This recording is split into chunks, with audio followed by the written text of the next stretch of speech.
Un poisson rouge, las de tourner en rond dans son bocal, désira, avant de quitter cette vallée de larmes et d'ennui, s'offrir une part d'éternité et de célébrité, en se faisant faire le portrait par un artiste. Si l'idée peut paraître séduisante, elle plongea le modèle potentiel dans un abysse de réflexion semé de bien des difficultés. La première d'entre elles, du reste, résida dans la manière d'exprimer son désir. Pour un poisson rouge, se faire entendre de manière intelligible n'est pas chose aisée. Il essaya bien, à la manière du pape, de glisser son message dans une bulle. Hélas, nul humain ne fut en mesure de décrypter cette bouteille à l'encre sans écho. Il essaya ensuite, avec sa queue, d'user du morse pour se faire comprendre. Là encore, personne parmi ses proches ne comprit son message. Après le morse, pourquoi pas tenter une autre langue animale? Il s'initia à la langue des signes sans connaître le moindre succès. Notre ami Nemo tournait en rond, expression qui du reste n'avait aucun sens pour lui.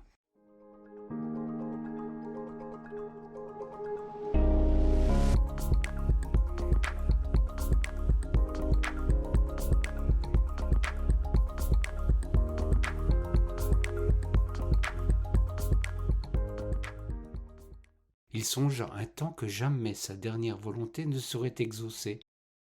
Il en éprouvait un profond ressentiment lorsque le hasard lui sauva la mise. À côté de son bocal, sur la table qui lui servait de support, un livre fut posé par Jacques, le plus attentif à lui, celui qui remarquait toujours quand il fallait changer l'eau de son bocal. Ce bon samaritain lisait Le Scaphandre et le Papillon de Jean-Dominique Bauby. Nemo ne perdait rien des émissions culturelles qui passaient sur la télévision installée par bonheur devant sa prison ronde. C'était là son seul moyen d'évasion. Il avait suivi la manière dont le malheureux Jean-Dominique Bauby était parvenu à entrer en communication par le seul clignement d'une paupière pour rédiger ce livre témoignage. Nemo se mit à cligner de l'œil lui aussi, espérant que son ami remarquerait son envie de se faire comprendre.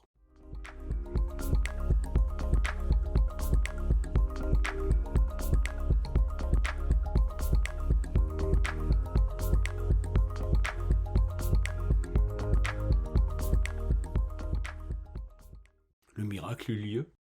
Il est vrai qu'un poisson rouge qui cligne de l'œil ne passe pas inaperçu pour peu que l'on observe vraiment les animaux. Son ami, après bien des vaines tentatives de déchiffrer le code choisi par le poisson, saisit son appel, sa demande pressante. Nemo était enchanté. Il allait changer de cadre, quitter son bocal pour une toile. Malheureusement, ce fut alors le début d'un conciliabule inextricable entre Jacques et le poisson. Le premier était un être sourcilleux, ce qui explique sans doute qu'il avait compris le code du clin d'œil, mais qui entraîna la demande dans un labyrinthe de questions.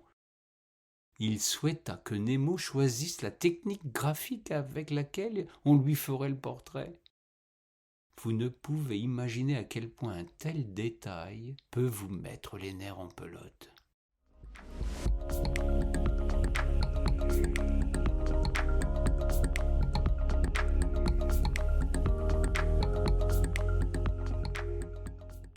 Jacques, qui avait un bon coup de pinceau, s'y entendait fort bien en technique picturale.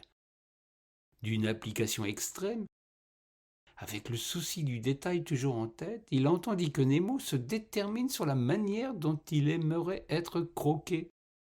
Avouons tout de suite que cette formulation resta dans la gorge du poisson, qui par souci de conciliation n'en laissa rien paraître. Comble de maladresse, Jacques proposa tout d'abord d'utiliser de la peinture à l'huile. Le poisson y vit la confirmation de ce qu'il redoutait.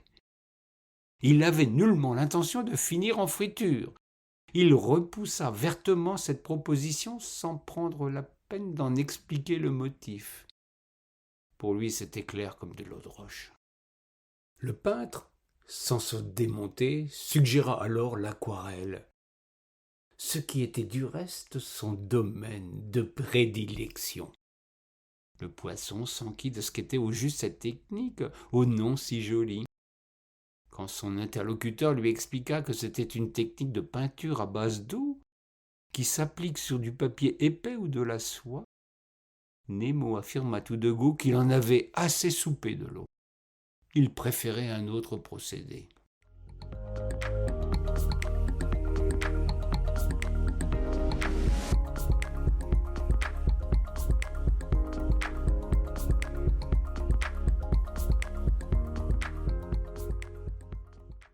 Le pastel fut la proposition suivante de Jacques, qui dut expliquer qu'il s'agissait de craie ou de gomme arabique, tandis que les pastels gras sont constitués de cire et d'huile.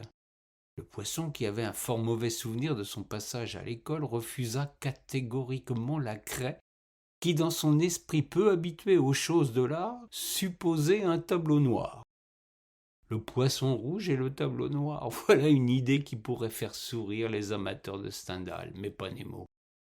Jacques poursuivit son tour d'horizon des techniques picturales sans se départir de sa patience. Il conseilla la tempéra, qui est un mélange entre la peinture à l'eau et l'œuf. Elle peut s'appliquer sur plusieurs types de supports, comme le plâtre, une toile ou un enduit. Quand la tempéra est sèche, elle ne peut plus être dissoute malgré l'utilisation d'eau ou d'alcool. Voilà qui devait satisfaire notre poisson. C'était sans compter sur sa méfiance vis-à-vis des œufs. Une lointaine allusion à ses origines qui ne lui plaisait guère. Encore une piste qui tombait à l'eau.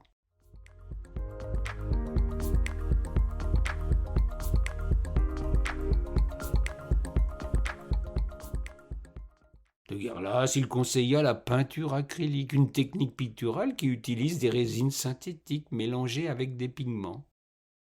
La peinture acrylique se dilue à l'eau. De plus, l'œuvre deviendra indélébile.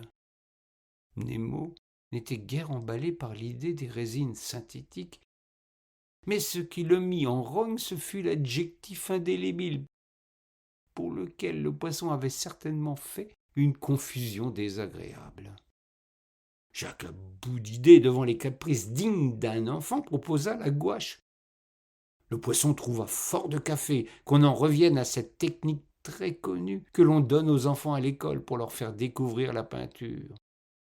Peinture qui se nettoie facilement et qui se dilue à l'eau. Ce qui ne convenait pas à Nemo, qui attendait de mettre le tableau dans son bocal. Il fallait envisager autre chose.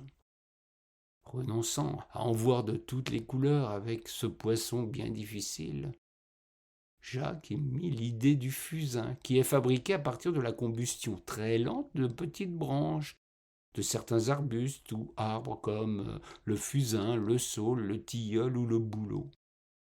Nemo était assez tenté par le saule, cet arbre qui se plaît tant au bord de l'eau, quand il découvrit sur Internet que le fusain était un arbre du Japon dont le feuillage vire au rouge à l'automne. Ce détail déplut à ce commandataire des plus exigeants.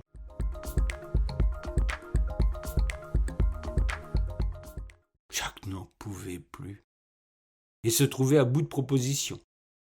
En bon marinier qu'il était, il avait autre chose à faire. Il lui fallait du reste déplacer l'ancre de son bateau. À pousser le bouchon toujours trop loin, il en avait plus qu'assez de ce poisson qui chinoisait pour un oui ou pour un non. Curieusement, ce fut cette pensée qui le mit sur la piste. « Mais bon Dieu, c'est bien sûr, déclara-t-il à la manière du commissaire Bourrel. C'est ainsi qu'il opta pour l'encre de Chine, pour faire une œuvre qui restera dans les mémoires, comme étant la commande d'un poisson rouge amateur d'embrouillamini. Hélas, l'artiste, quant à lui, resta dans l'ombre. Chinoise, ça va de soi. D'autres avant lui avaient peint des poissons rouges.